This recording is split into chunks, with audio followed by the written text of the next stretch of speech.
Ma femme m'a quitté après que j'ai défendu notre fils puis une serviette en papier venue de prison a tout changé. J'ai tout perdu en défendant mon fils Brody. Les économies d'une vie, mon mariage, ma foi en la justice. Mais quand il m'a glissé une serviette en papier avec 3 chiffres en prison, j'ai découvert la vérité la plus dévastatrice de mon existence. Je m'appelle Frank Holloway. Jusqu'à il y a 2 ans, j'étais celui que tout le monde à Millbrook, dans l'Indiana, appelait quand son cheval boitait ou que son chien avait besoin d'une opération à 2 heures du matin. Pendant 30 ans, j'ai bâti ma vie, un patient à la fois, un animal sauvé, une famille reconnaissante. J'avais tout ce qu'un homme pouvait désirer. Un cabinet vétérinaire florissant, une femme magnifique nommée Marlène, qui savait exactement comment j'aimais mon café et qui me tenait encore la main pendant les films d'horreur après 28 ans de mariage. Et mon fils Brody, qui était passé de l'enfant qui sauvait les oiseaux blessés à l'homme capable de réparer n'importe quelle voiture qui entrait dans son garage. On croit connaître sa famille. On croit connaître la femme qui dort à vos côtés chaque nuit, qui a porté votre enfant, qui a pleuré avec vous à la mort de vos parents. On croit connaître ces choses comme on connaît les battements de son propre cœur. Naturel, certain, incontestable. J'avais tort sur toute la ligne. Le matin qui a détruit ma vie a commencé comme tous les autres. Le 15 octobre, 7h23. Je me souviens de l'heure exacte parce que je me versais un café quand les voitures de police se sont arrêtées devant le garage de Brody, en face du restaurant. Pas 1 ou 2 voitures de patrouille, mais 6 véhicules, FBI, police d'État, shérifs locaux. Ils ont encerclé le commerce de mon fils comme s'il était une sorte de terroriste. « Papa, qu'est-ce qui se passe ?» Brody m'avait appelé, la voix tremblante. Je pouvais entendre des cris en arrière-plan, des portes qui claquaient. Ils disent que j'ai braqué un fourgon blindé. Papa, ils m'arrêtent pour vol à main armée. Vol à main armée. Mon fils, qui avait pleuré pendant 1 heure après avoir accidentellement heurté un écureuil avec son camion, qui passait ses samedis à apprendre gratuitement aux enfants du quartier comment faire une vidange et vérifier la pression des pneus, qui apportait encore des fleurs à sa mère chaque dimanche après la messe. Les accusations étaient graves. Le fourgon blindé de la First National Bank, attaqué 3 jours plus tôt sur la route 42. Le chauffeur enfermé à l'arrière pendant que quelqu'un s'enfuyait avec 2,1 millions d'euros. Le garde, Jérôme Watts, laissé en sang sur l'asphalte avec une blessure à la tête qu'il a envoyé aux soins intensifs pendant 1 semaine.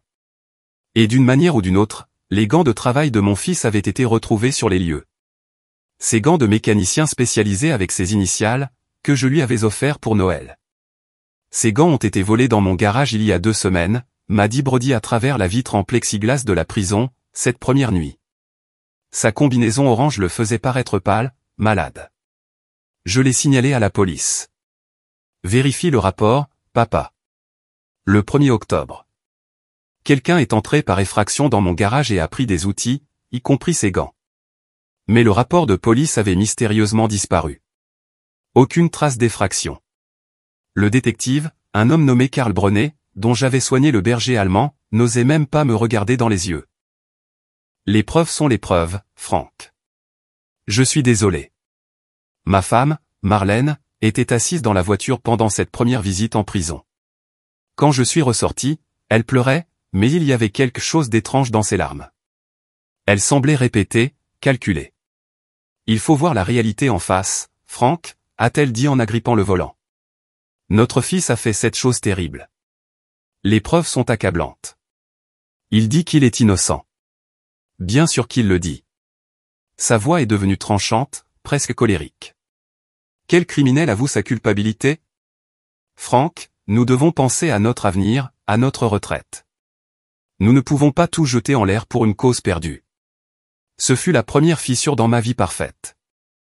Le moment où ma femme depuis près de 3 décennies a qualifié notre fils de « cause perdue », avant même qu'il ne soit jugé, avant même que nous ayons entendu toutes les preuves, avant que nous nous soyons battus pour lui. Mais je ne l'ai pas vu à ce moment-là. J'étais trop concentré sur le sauvetage de Brody pour remarquer que Marlène l'avait déjà condamné. Trop désespéré pour trouver un bon avocat pour réaliser qu'elle me poussait vers un avocat en particulier. Trop terrifié à l'idée de perdre mon fils pour comprendre que j'avais déjà perdu ma femme. La vérité se cachait juste sous mes yeux, portant le visage de la femme que j'aimais, dormant dans mon lit, planifiant ma destruction tout en m'embrassant pour me dire au revoir chaque matin. Ce vol ne concernait pas seulement l'argent.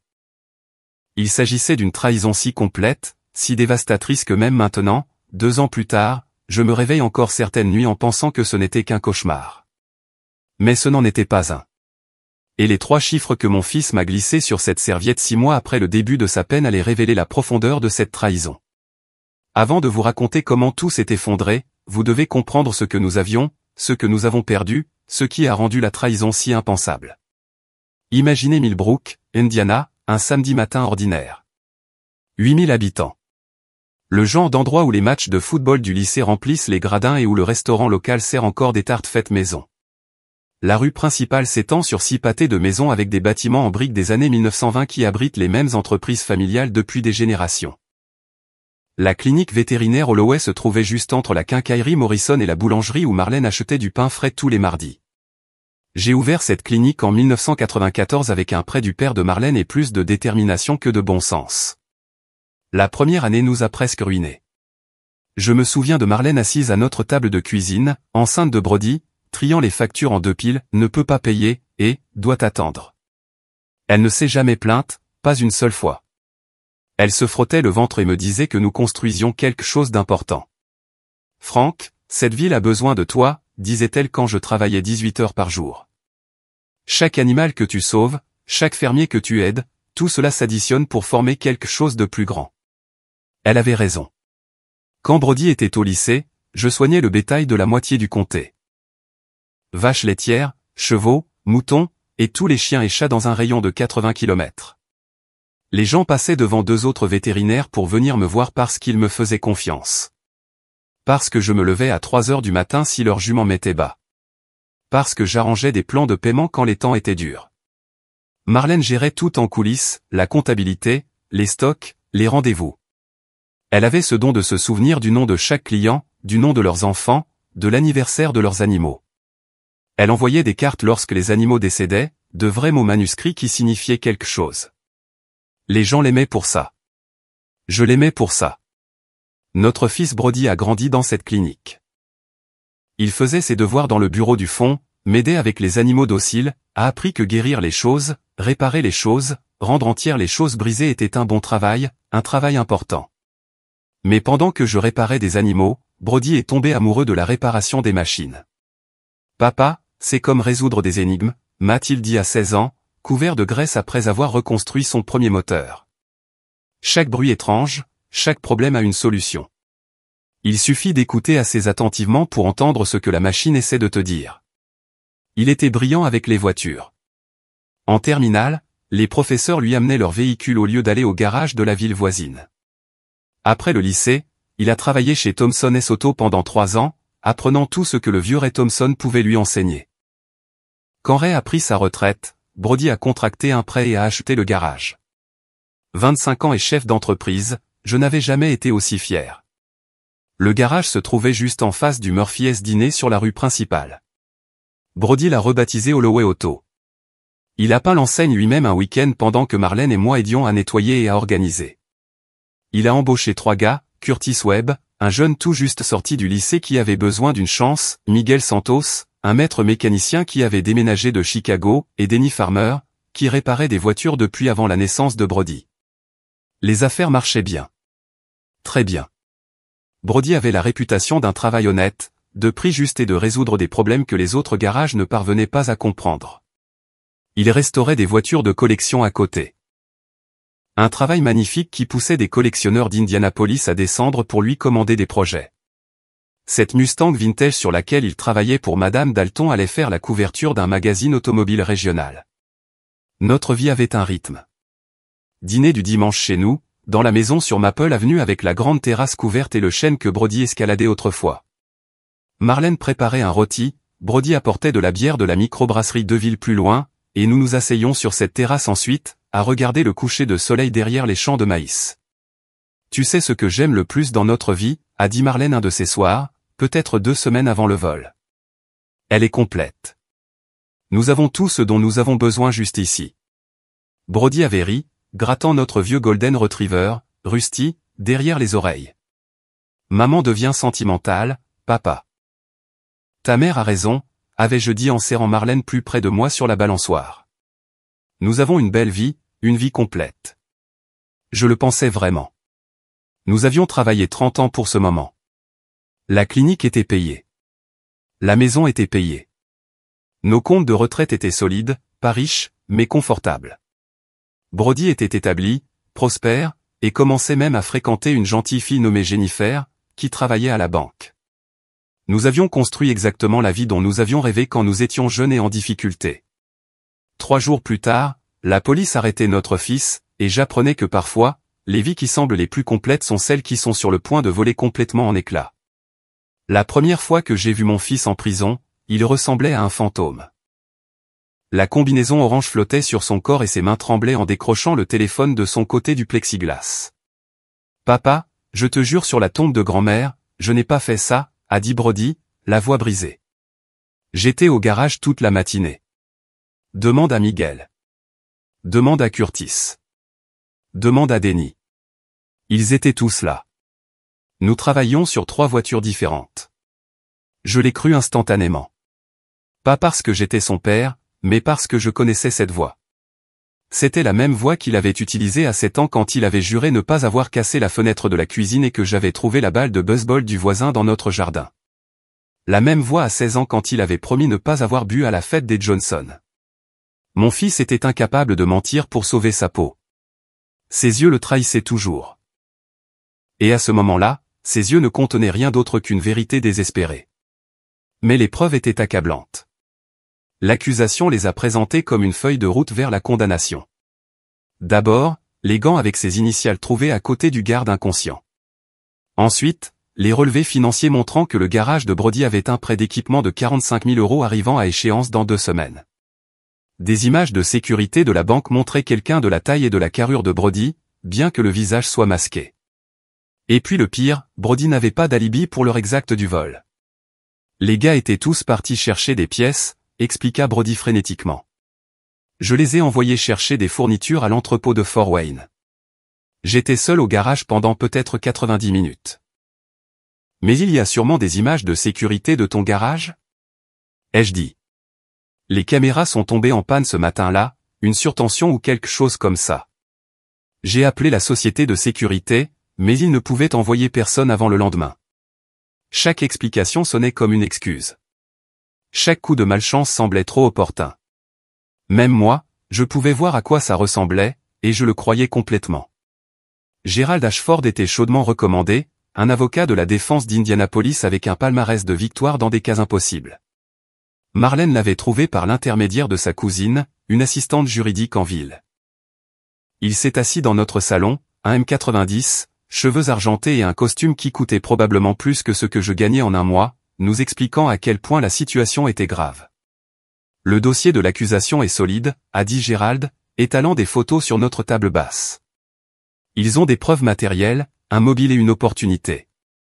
Votre fils risque de 25 ans à la perpétuité s'il est reconnu coupable. Vol à main armée avec blessure sur un garde. C'est une peine sérieuse. Mais il est innocent, ai-je dit. Le sourire de Gerald était patient, étudié. C'est ce que nous plaiderons, mais l'innocence et le doute raisonnable sont 2 choses différentes. Ce ne sera pas bon marché. Mes honoraires s'élèvent à 90 000 €. Le procès pourrait coûter 180 000 € de plus, peut-être même davantage si nous avons besoin d'experts. Marlène a eu un hoquet. Frank, c'est toute notre retraite. Quel choix avons-nous ? Je l'ai regardé, m'attendant à voir la même détermination qui nous avait portés à travers toutes les crises de notre mariage. Au lieu de ça, j'ai vu autre chose. Un calcul, comme si elle pesait les coûts et les avantages au lieu de la vie de notre fils. Peut-être devrions-nous envisager un accord de plaider coupable, dit-elle doucement. Marlène. Je n'en croyais pas mes oreilles. C'est de Brody que nous parlons. Je sais de qui il s'agit, Frank. Sa voix est devenue froide. Je sais aussi que jeter tout notre avenir par la fenêtre ne changera rien aux preuves. Cette nuit-là a déclenché la première vraie dispute de notre mariage. Pas les petites prises de bec sur l'argent ou les tâches ménagères, mais une rupture fondamentale dans notre façon de voir le monde. J'ai liquidé nos comptes de retraite le lendemain matin. J'ai vendu des obligations d'épargne que nous détenions depuis 20 ans. J'ai encaissé ma police d'assurance vie. Quand cela n'a pas suffi, j'ai vendu la clinique à mon associé junior, le docteur Kevin Walsh, pour 70% de sa valeur parce que j'avais besoin de l'argent rapidement. Tu nous détruis pour rien, a crié Marlène la nuit où j'ai vendu les bijoux de sa mère qui étaient dans sa famille depuis des générations. Les preuves sont accablantes. Notre fils est coupable et tu es trop aveugle pour le voir. Et si tu avais tort, ai-je demandé doucement. Et si notre garçon disait la vérité? Alors que Dieu nous vienne en aide, a-t-elle murmuré.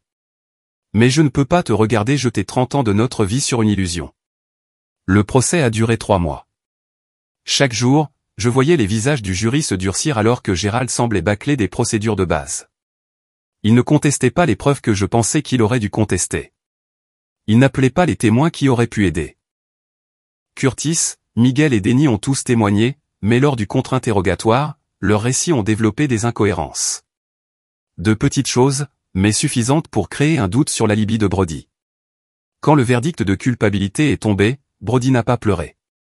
Il m'a juste regardé et a articulé « Je suis désolé, papa ». Cette nuit-là, Marlène est partie. Pas d'au revoir, pas d'explication. Juste les papiers du divorce sur la table de la cuisine et un mot qui brûle encore dans ma mémoire, tu as choisi un criminel plutôt que notre avenir. Je me choisis moi-même plutôt que ton délire. 6 mois après le début de la peine de Brody à la prison de Westville, je vivais dans un 2 pièces au-dessus de la quincaillerie Hendrick. L'endroit sentait l'huile et le vieux bois, et le radiateur faisait un vacarme toute la nuit, comme si quelqu'un frappait des tuyaux avec une clé à molette. J'avais pris un travail à l'entrepôt de fournitures pour animaux de compagnie sur la route 40, chargeant des camions pour 11 € de l'heure. C'était loin d'être le docteur Holloway, l'homme à qui les gens confiaient leurs animaux bien-aimés, mais ça payait l'essence pour rendre visite à mon fils chaque semaine et me permettait de manger. Le divorce avait pris le peu qu'il me restait. Marlène a eu la maison sur Maple Avenue, celle où nous avions élevé notre fils, où nous avions célébré 30 Noël, où je l'avais porté pour franchir le seuil en tant que jeune marié. Elle a aussi eu la moitié de rien, puisque j'avais déjà tout dépensé pour la défense de Brody. La seule chose que j'ai gardée, c'était mon vieux camion et un album photo dont elle ne voulait pas, rempli de photos de nous trois à une époque meilleure. Chaque samedi, je conduisais 2 heures jusqu'à Westville, m'asseyais dans la salle des visites et parlais à mon fils à travers un plexiglas rayé. Nous parlions de tout sauf de l'affaire, du temps, du baseball, de la façon dont Miguel maintenait le garage à flot avec le nouveau propriétaire qu'il avait acheté aux enchères, de la façon dont Madame Dalton demandait encore de ses nouvelles, voulant toujours qu'il finisse cette Mustang à sa sortie. 24 ans et 7 mois à faire, papa, plaisantait Brody, mais ses yeux étaient vides. La prison tuait quelque chose en lui, un jour à la fois. Cette visite particulière semblait différente dès mon arrivée. Brody n'arrêtait pas de regarder par-dessus son épaule, observant les gardes, étudiant les autres visiteurs. Sa jambe rebondissait sous la table, une habitude nerveuse de l'enfance qui ne refaisait surface que lorsque quelque chose n'allait vraiment pas. « Papa, il faut que tu m'écoutes attentivement », dit-il en se penchant près de la vitre. Sa voix était si basse que je devais tendre l'oreille pour l'entendre. « Ne réagis pas à ce que je vais faire. Mets-le juste dans ta poche. » Il a sorti une serviette en papier, du genre fin et marron de la cafétéria, et l'a glissée sur le petit rebord sous la cloison. Je l'ai empoché comme il m'avait appris à le faire avec les cartes quand j'essayais d'apprendre des tours de magie pour le divertir quand il était enfant. Le papier était humide de sueur. Il y a quelque chose à la gare Union, en centre-ville, continua Brody, ses mots rapides et silencieux. Casier 447. La clé est scotchée sous le banc du parc Riverside. Tu te souviens de l'endroit, n'est-ce pas? Où tu m'as appris à pêcher. Bien sûr que je m'en souvenais. Le banc en bois avec nos initiales gravées sur le dossier, datant de ses 8 ans, quand il pensait que le vandalisme était le comble de la rébellion. Nous y avions passé d'innombrables samedis, les cannes à pêche dans l'eau, à parler de la vie tout en faisant semblant d'attraper des poissons-lunes. Brody, de quoi s'agit-il? Je ne peux pas t'expliquer maintenant. Il surveille tout ici. Les appels, les lettres, les visites. Mais papa, après que tu auras vu ce qu'il y a dans ce casier, tu comprendras tout. Le vol, le procès. Pourquoi maman est vraiment partie? Tout. Un garde s'est approché de notre table. Thompson, d'après son badge, bâti comme un footballeur américain avec un visage qui suggérait que sourire pourrait lui causer une douleur physique. C'est l'heure, Holloway.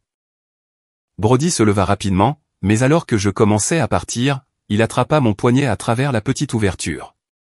Sa poigne était désespérée, plus forte que je ne l'avais jamais sentie.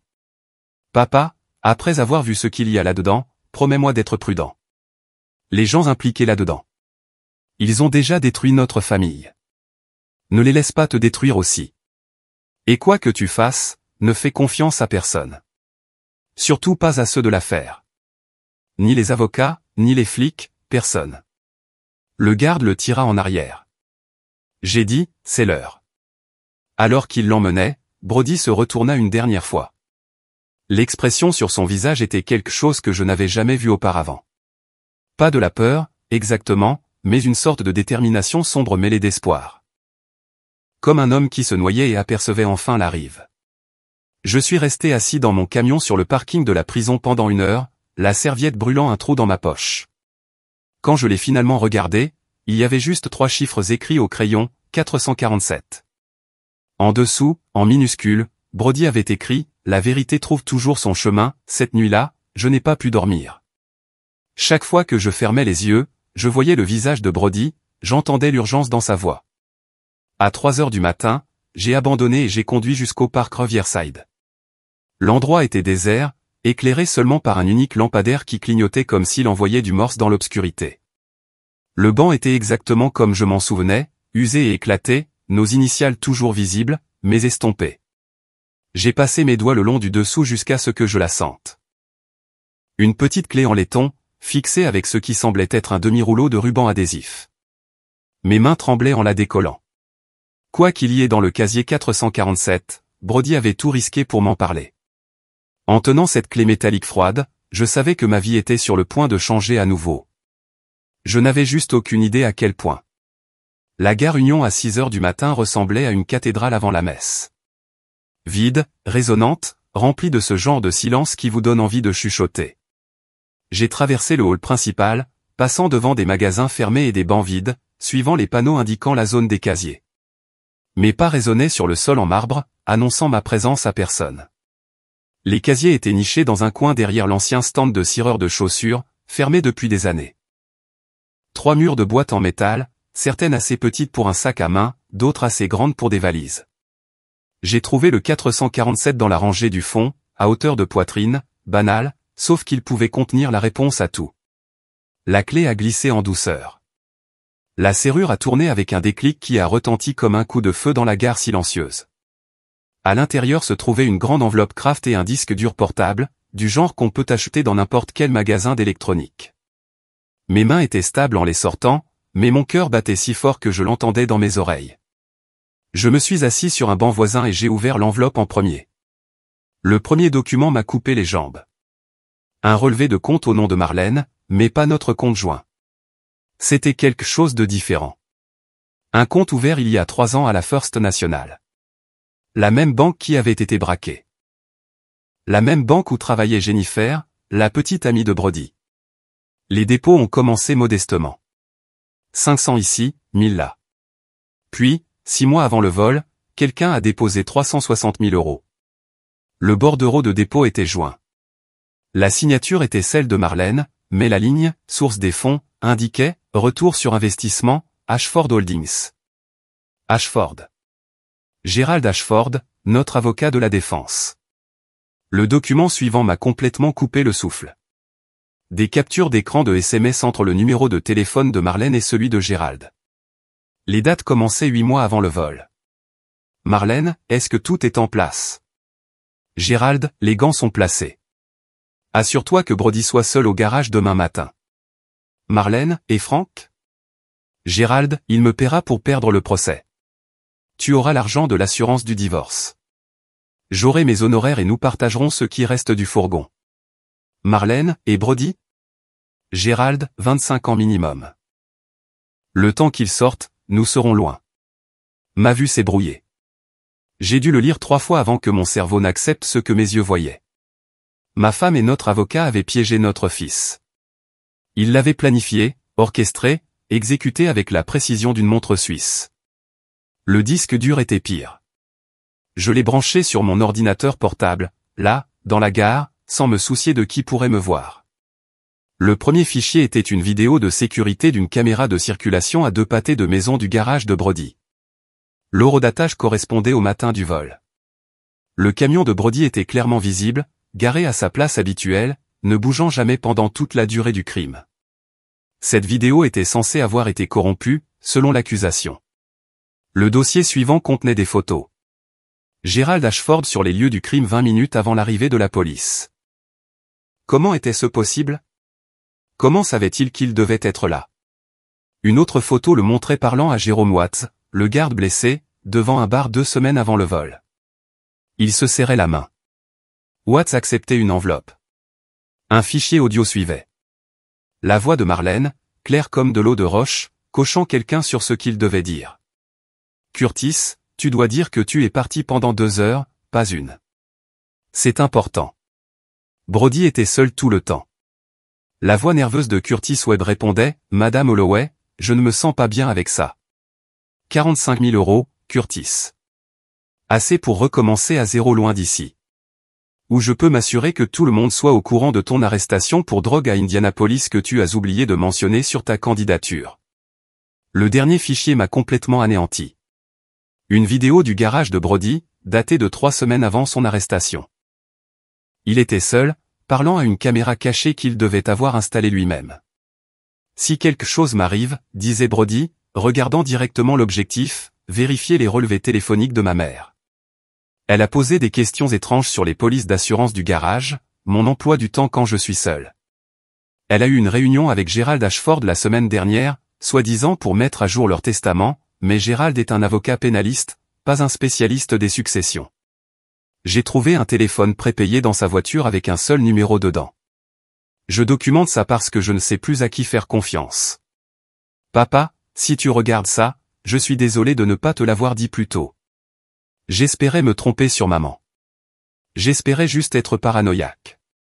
La vidéo se terminait avec Brody regardant directement la caméra. Je vais cacher ce disque dur et m'assurer que quelqu'un sache où le trouver s'il m'arrive quelque chose. Curtis sait où il est. Malgré tout, c'est un bon gamin, juste effrayé et dépassé. Je suis resté assis dans cette gare vide pendant 1 heure, fixant les preuves étalées sur l'écran de mon ordinateur portable.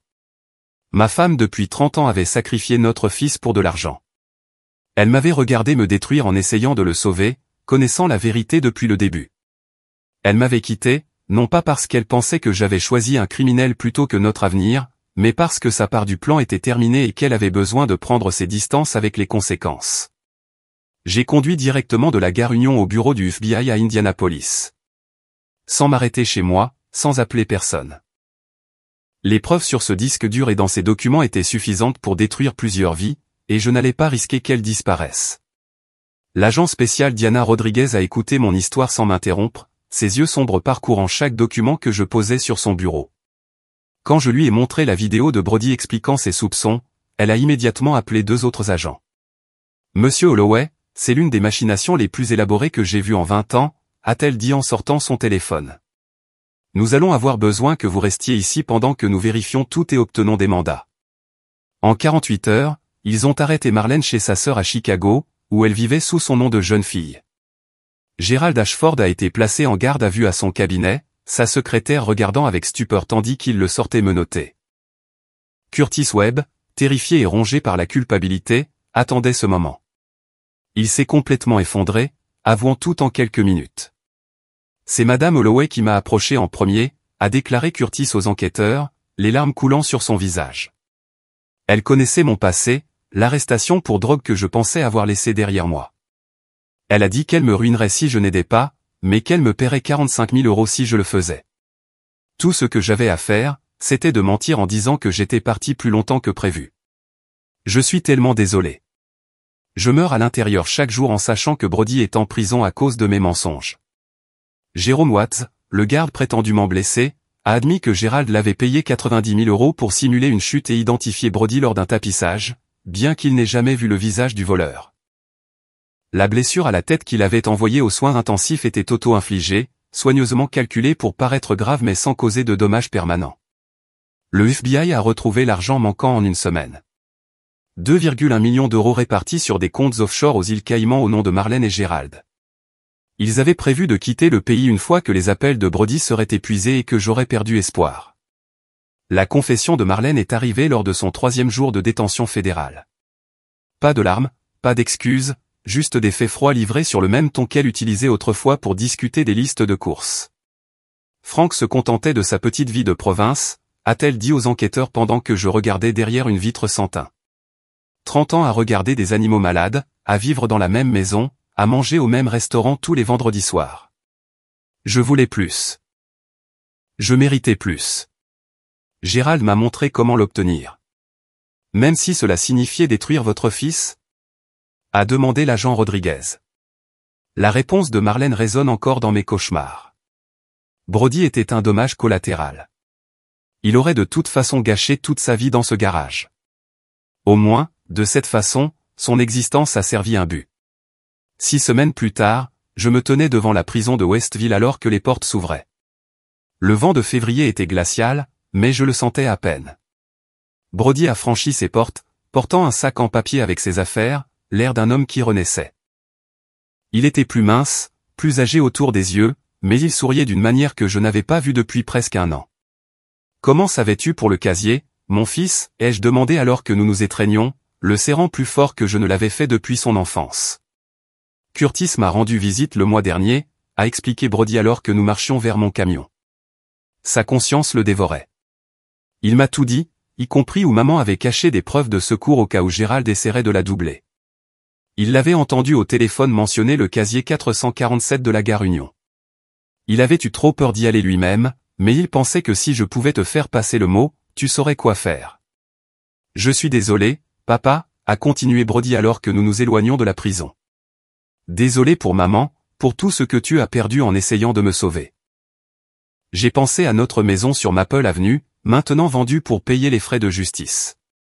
La clinique que j'avais bâtie de rien, maintenant entre les mains de quelqu'un d'autre. Les comptes de retraite vidés, les obligations d'épargne encaissées, la vie que j'avais passé 30 ans à construire, tout avait disparu. Puis j'ai regardé mon fils, libre et innocenté, toute sa vie devant lui à nouveau.